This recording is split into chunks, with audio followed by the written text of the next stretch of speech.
Good morning, Philippines.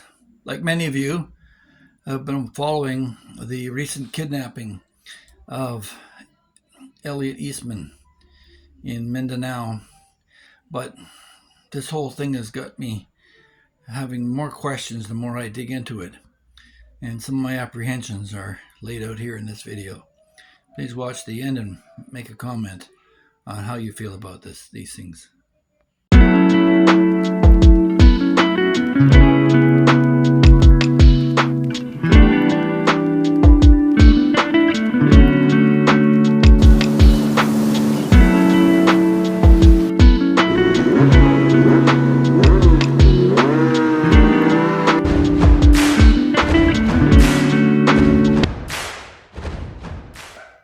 So, have you heard about Elliot Eastman? Elliot was 26 years old. He grew up about a 2-hour drive from my hometown in Lachine, Quebec. He lived in Heinsberg in Vermont, and he came to the Philippines, uh, fell in love, and settled into the Cebuco barangay in Zamboanga del Norte in southern Mindanao. And he married a Muslim woman, Carisha Jala Eastman. Where is she now? Her husband was abducted by 4 men with M16 weaponry, dressed in black, claiming to be policemen. And when Elliot resisted and tried to run away, they shot him in the leg, dragged him to a boat, and took off. Now, Elliot had made some remarks previously that he'd heard rumors that he was going to be kidnapped if he hung around. And he was saying that he was not well liked in the neighborhood and doubted whether anyone would come to help him if he was kidnapped. But where is Carisha Jala Eastman now? Well, I went on her Facebook page, and there's nothing there crying for the return of her husband. There doesn't seem to be an overwhelming amount of grief coming out of that family right now. And Elliot was abducted from his in-laws' place there in Zamboanga by 4 individuals. And when you look at Ms. Carisha Jala's Facebook page and where she was drawn to, being a good Muslim woman, she was drawn to parts of Islam in one of her followings that women are a special part of hell. And you'll see in the image of one of her followings how graphically that's displayed. Now, this happened on October 17th, and nothing has been heard of Elliot since. And I looked at some of his videos, and he apparently had started a little business there for the family in Wi-Fi and started a web page hoping to create some income that way. A young man who makes some mistakes. He opened his mouth about lending money to people, and maybe that got around. But I'm not so convinced it was a kidnapping at all. I think he was murdered. And I think that that's just an allegation. I can't offer you any solid proof on that. But it seems strange to me that she's not online crying for the return of her husband, but rather it's the boy's family back in Heinsberg, Vermont, who are asking for some help.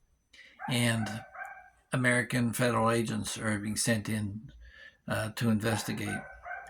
The police apparently were in pursuit of these 4 perpetrators and have a lead on who they might be, but whether they can ever find them or not, that's something else. But my concern is the overwhelming grief of Carisha. Why isn't she pleading online for the return of her husband. Why are other people doing it instead? And why was Elliot complaining or mentioning that he wasn't well liked in the area?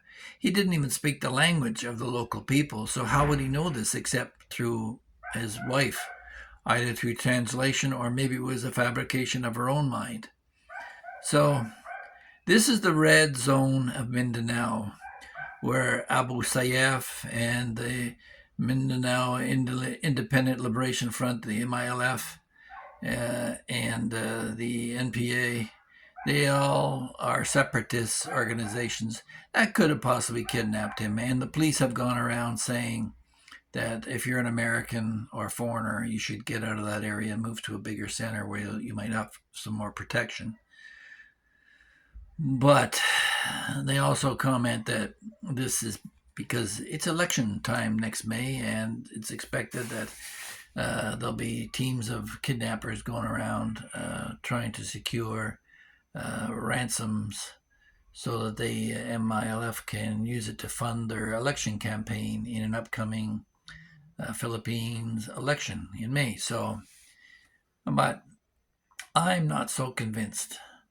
I just find that for someone who's been married 5 months to have her husband ripped from her arms, um, if there was any love at all, she would be all over Facebook with it. Instead, praise to Islam and Allah and finding prayer rooms, and her Muslim religion seems of prime importance to her, and maybe she got swept in with the fanatics. Meanwhile, I think the young man tried. I mean, there's photos of him in the traditional garb going that route, but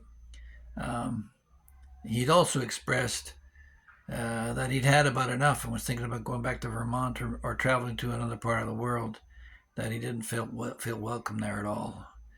So now there's other YouTubers going around offering cautionary tales. The idiots in called Philippine Antics are mocking him apparently, and another blogger. Anyway, let's just say that people are capitalizing on this poor kid's misadventure, and that's sad, sick, and one of the negative aspects of bloggers here on YouTube in the Philippines. So if you're thinking of coming here, stay away from Western Mindanao and the Subic Sea, anywhere near there, and stay safe. Don't be talking about lending money to people either. This young man had apparently lent money and was broadcasting his financial situation on his YouTube channel, all for the point of getting views. I don't know, but word gets around, and in an impoverished nation, if you're lending money, someone's going to come and grab you, especially in Zamboanga. It's interesting because I've had 2 other cases where I met girls from Zamboanga before I came to the Philippines and when I just got here. The first one wanted me to come there to help start up a pig farm, and she said that she was a news reporter and had to give up it because she was threatened by Abu Sayyaf, and so she had to quit and didn't have a source of income, and was using that, I guess, to try and tempt me to come to the Philippines in my kind heart and try and help her out, and did do some exploratory work on the cost of opening up a piggery, and later on ended up drifting away from that one because I just had some red flags that were going off. And the second one was while I was with my wife, who was my girlfriend. I met her at Ayala Mall, and she said she wanted to go back to school and wanted to sell some land there in Mindanao, and sent me some pictures. And it wasn't a whole lot. I thought maybe I'd help her out with school, and I made the mistake of opening my big mouth, suggesting that I might. And my future wife said, "What are you doing that for her for? You don't know her." And she had a good point, so I backed away. after which my life was threatened that she was going to kill me. So that's what you're dealing with the girls in Mindanao. I'd just stay clear of them all and keep yourself further north and away from the impoverished areas where you're likely to get into trouble. Check with the local people that you trust on where to locate. There's even parts here of Cebu where I've been cautioned not to buy land or property because there's a greater risk in certain areas and barangays. But you'll only get that information from the locals. And fortunately, I have a couple of connections in the criminology department here with some nephews that are studying it. So hopefully they'll keep me safe. That's it for this one. So yeah, Carisha, you're just torn apart about your loss of your husband. Haven't heard a boo, a peep, a word from you. So that would put you in my sights if I was a detective on the case as being a prime suspect on his disappearance. So let me know what you think in the comments section. Am I being a little bit prejudicial on the situation, or do you get the same feeling? I've seen some other comments of other people curious to know why the investigation into the wife isn't being more forthcoming. Hi, guys. If I could just interject for a moment here and thank all the new subscribers who joined us and ask you to consider subscribing if you haven't in the past. It costs you nothing, and try it out. See what the topics I cover, if it's of interest to you. Yeah, hit that like button and the subscription button and the notification bell so you don't miss out on anything. I can't stress this enough. There are places in the Philippines you just don't go. It's like sending somebody into Maine and Hastings in Vancouver or some parts of Chicago. There's just some bad places you don't go.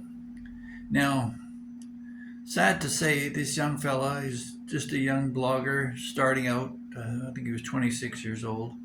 He met a young Filipina from there and decided he could live in Zamboanga. I don't know if he did his research or not, but it's probably the last place you want to live in the Philippines.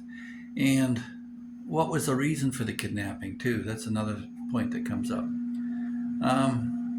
I hear from people that there's elections coming up in May of next year, and the kidnap squads are busy trying to round up people to extort money from so they can finance their wing of their MILF or the MPA with resources for the election. So the word is on the streets to stay out of the province of Zamboanga, at least, or most of Mindanao's provincial areas on the southwest, the tip, that you're at risk. And people are actually being told to move to the city where it might be safer. When he resisted, they shot him in the leg, dragged him off in a boat, and